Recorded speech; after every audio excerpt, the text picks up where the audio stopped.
3 weeks into lease-up, remote HVAC stopped answering.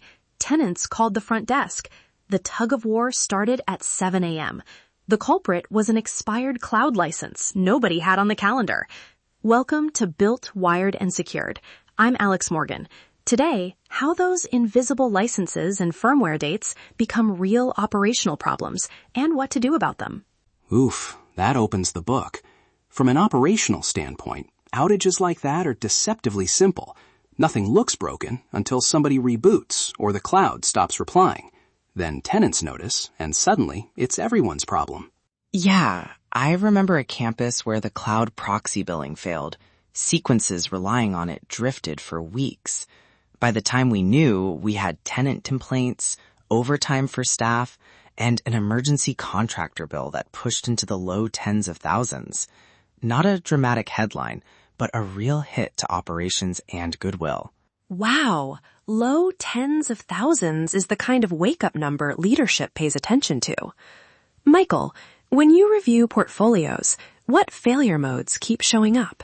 The usual quartet: license expiries that were never tracked, orphaned cloud accounts created during commissioning, controllers at vendor end of support, and sloppy handoffs where credentials live in a contractor's inbox. Each one alone is manageable. Together, they create silent single points of failure. Hold up. Orphaned cloud accounts? How does that even happen so often? It happens because during a tight project schedule, someone spins up services to get the system working quickly, and the account stays tied to that contractor. Then the contractor leaves and nobody swapped billing or ownership.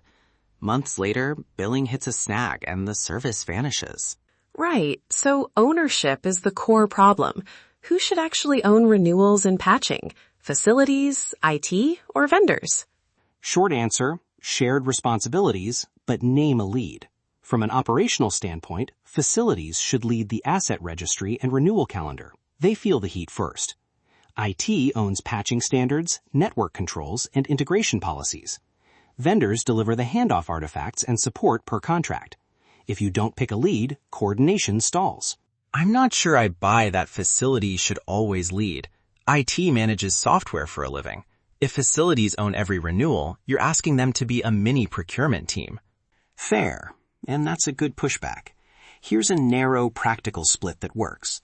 Facilities lead the registry and renewals for building-specific services where the operational impact is immediate. IT sets patching policy, handles network segmentation, and approves any vendor remote access. Put that split in the turnover package so it's not negotiable. That specificity helps. And budgets. Where does the cash for renewals live? If it's buried, it disappears. Make a small lifecycle line item per asset class. It doesn't need to be huge. Even a predictable, visible pot that shows up in finance reviews prevents knee-jerk cuts. Visibility forces conversation before the service lapses.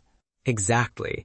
And the operational payoff is real. Fewer emergency service calls, fewer tenant complaints, and frankly, fewer late-night calls for your team. Curious. Okay, practical next steps. James, what is the absolute minimum a team needs to start this week? Start with a single inventory sweep. You can do it in 30 minutes for one system. Use a simple table with these exact columns: asset ID, system, BAS, elevator access, device ID, firmware version, cloud service and URL, license expiry date, billing contact, name, email, owner, name, email, credential location, vault link, last reviewed date. Put an owner on the row and call it a living document. That's great. Copy-pastable. Michael, how do you turn that into reminders so things don't fall off a calendar? Align the registry with a calendar. Create reminders titled Renewal, Asset ID, 90, 60, 30 days. For the body, use this template: confirm billing contact, verify owner still responsible, confirm credential access in vault, schedule procurement if needed. Start conversations early so procurement windows don't create gaps. Quick security question. Where do those credentials live? Spreadsheets are convenient, but risky. Don't store plain text passwords in spreadsheets. Use a vault or access management tool. Record who has admin rights and rotate credentials on turnover.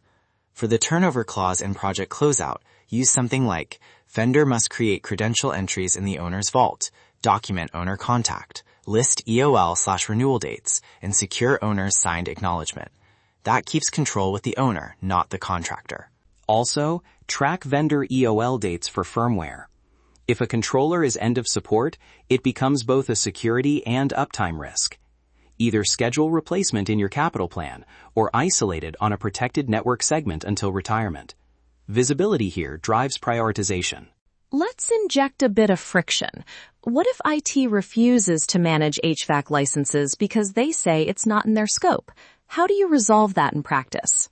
You resolve it with a documented split at turnover and a named owner. If IT won't take renewals, have them accept responsibility for patching policy and network controls, while facilities owns the renewal line and the registry. Put both responsibilities in the closeout form and route it to procurement and finance for accountability. And if money is the blocker, show the numbers. Explain that a predictable lifecycle budget avoids surprise emergency spends. For one campus I mentioned earlier, an emergency replacement and contractor response ran about $12,000. A small budget line would have prevented that hit and preserved tenant confidence. Good point. Cost contrast speaks louder than policy. Quick rapid fire. Give listeners 3 things they can actually do this week. 1. Run a 30-minute sweep for a single system and populate the columns I read earlier. 2. Assign and email a named owner for that system with a 20-minute quarterly review on their calendar. 3. Move any contractor credentials from email into a vault and mark contractor accounts for immediate rotation. Complementary moves. Add a lifecycle line item for that asset in your next budget cycle. Confirm billing contacts for cloud services, and create calendar reminders at 90, 60, 30 days tied to your registry. Small, visible steps, big reduction in silent failures. Those are actionable. Before we close, give listeners a 3-step plan to present to leadership tomorrow. Step 1. Inventory and tag. Create a minimal registry for software, firmware, and cloud services with named owners. Step 2. Cadence and budget. Implement quarterly reviews, calendar reminders, and a visible lifecycle line item. Step 3. Governance. Require credential vault handoffs, rotate access on turnover, and add lifecycle responsibilities to project closeout checklists. Those 3 cover visibility, rhythm, and accountability. And a final practical nudge. Tell your tenants in leadership you have a lifecycle plan. It reduces panic when you schedule necessary replacements and builds trust when you need time to remediate issues. For listeners who want a ready-to-use start, GDS Technology has a 1-page lifecycle checklist that includes the spreadsheet fields, the calendar reminder template, and sample turnover clause we talked about. Download it and run your 30-minute sweep this week. Quick final nudge. Ask yourself and your team, what breaks if this goes down? If you can answer that, you know what to prioritize. And for me, do the little things now so you don't do the big things later. Thanks for having me. That wraps up this episode of Built, Wired, and Secured. Today we looked at how expired licenses, unsupported firmware, and orphaned cloud accounts cause silent failures, and how a short registry, steady cadence, and clear ownership stop them. Thanks to Michael Harrington and James Rogers. Built to last, wired with intention, secured for the real world.